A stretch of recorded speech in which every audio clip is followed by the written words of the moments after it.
Cumprimento a todos na paz do nosso Senhor e Salvador Jesus Cristo. Glória a Deus por mais esse dia, onde nós vamos fazer mais uma reflexão acerca da palavra do Senhor. E o alimento para a vida no dia de hoje está no livro de Gênesis, capítulo de número 4, do versículo 1 até o versículo de número 10. Gênesis capítulo 4, do versículo 1 até o versículo de número 10, diz assim a palavra do Senhor. E conheceu Adão a Eva, sua mulher, e ela concebeu e deu à luz a Caim. E disse: Alcancei do Senhor um homem.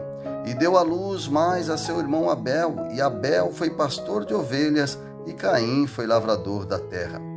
E aconteceu ao cabo de dias que Caim trouxe do fruto da terra uma oferta ao Senhor. E Abel também trouxe dos primogênitos das suas ovelhas e da sua gordura. E atentou o Senhor para Abel e para a sua oferta. Mas para Caim e para a sua oferta não atentou. E irou-se Caim fortemente e descaiu-lhe o semblante. E o Senhor disse a Caim: Por que te iraste? E por que descaiu o teu semblante? Se bem fizeres, não é certo que serás aceito. E se não fizeres bem, o pecado já às portas, e sobre ti será o seu desejo, mas sobre ele deves dominar. E falou Caim com o seu irmão Abel. E sucedeu que, estando eles no campo, se levantou Caim contra o seu irmão Abel e o matou. E disse o Senhor a Caim: Onde está Abel, teu irmão? E ele disse: Não sei, sou eu guardador do meu irmão? E disse Deus: Que fizeste? A voz do sangue do teu irmão clama a mim desde a terra. Pai querido e Pai amado, em nome de Jesus, te agradeço por mais esses versículos lidos e peço que através deles o Senhor traga uma revelação direta do coração do Senhor ao nosso coração, Pai. E que essa palavra, mais uma vez, venha alcançar o objetivo para o qual ela está sendo mandada, em nome de Jesus. Amém e graças a Deus. O capítulo 4 começa relatando que do relacionamento de Eva com Adão, nasceu Caim e depois nasceu Abel, irmão de Caim. Caim foi lavrador da terra e Abel foi pastor de ovelhas. E a Bíblia diz que, ao cabo de dias, Caim trouxe uma oferta do fruto da terra ao Senhor e Abel trouxe como oferta as primícias de suas ovelhas. E essas ofertas eram levadas ao Senhor como forma de adoração e de gratidão. O fato de Deus ter se agradado mais da oferta de Abel encheu Caim de uma raiva a ponto de se levantar contra Abel, seu irmão, e matá-lo. Deus então cobra de Caim o sangue de Abel, que clamava a Deus. Lógico que é difícil de imaginar o dolo na atitude de Caim, ou seja, de levar seu irmão Abel ao óbito, pois nunca tinha acontecido um fato equivalente a este. A morte humana foi conhecida a partir dali, mas, independente de querer obter o resultado de morte ou não, a verdade é que Caim deixou-se ser levado pelo seu sentimento hostil e egoísta. Praticou talvez um ato impensável, mas que corrompeu ainda mais o seu relacionamento com Deus. Caim, ao contrário de seu irmão, estava com o coração distante de Deus já há algum tempo. O fato dele não seletar as ofertas que dava a Deus já era uma conduta de quem não estava sobrepondo sua vida com Deus. E aí podemos comparar Caim a uma árvore que não dá bons frutos, como está escrito em Lucas, capítulo 6, versículo 44, que a árvore se conhece pelos seus frutos. Não estou dizendo que a oferta de Abel tinha valor de mercado maior do que Caim, e por isso Deus se atentou e se alegrou mais pela oferta dada por Abel. Claro que não. Deus, obviamente, não está nem preocupado e nem interessado em valores.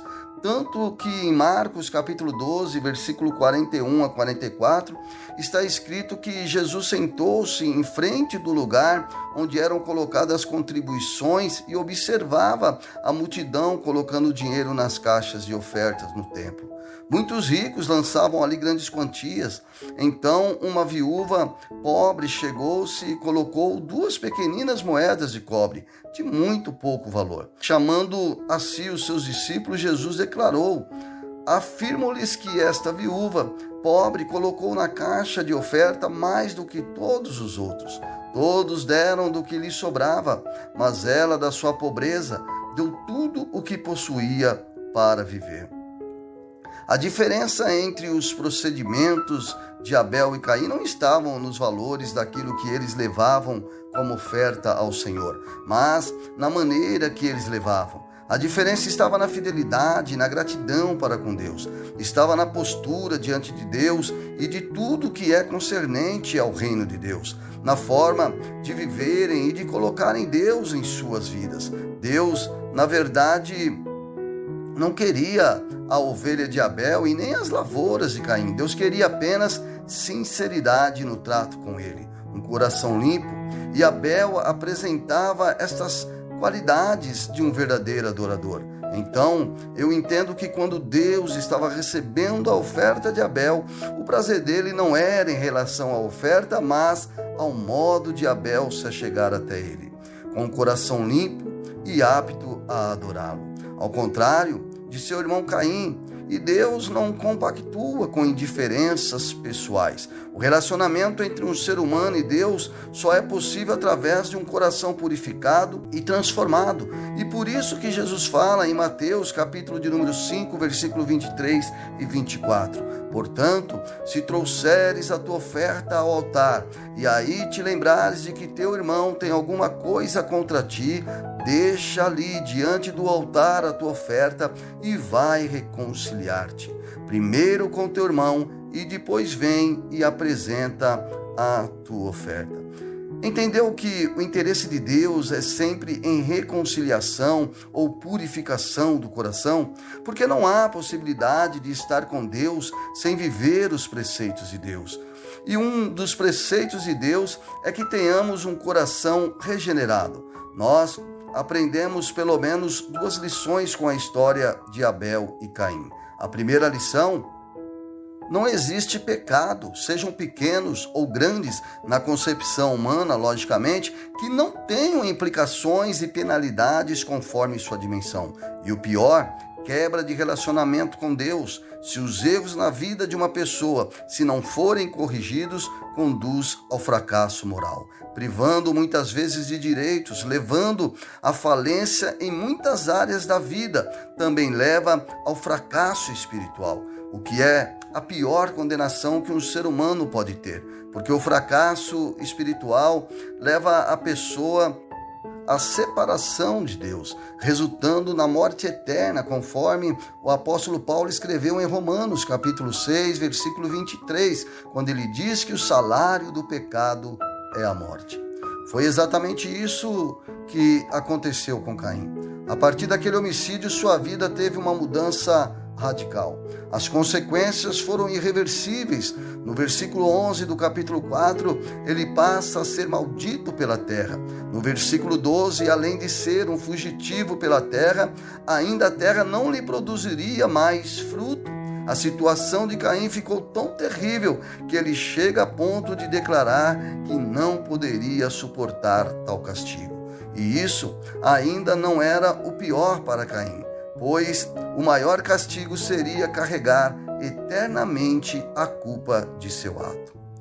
A segunda lição que aprendemos é que, se por um lado o salário do pecado é a morte, este mesmo versículo fala que o dom gratuito de Deus é a vida eterna por Cristo Jesus, nosso Senhor. A Bíblia não relata sobre arrependimento e perdão para Caim neste ato específico, mas mostra a gravidade do erro cometido e que ele tentou esconder de Deus. Quando de Deus nada se esconde devido à sua onisciência.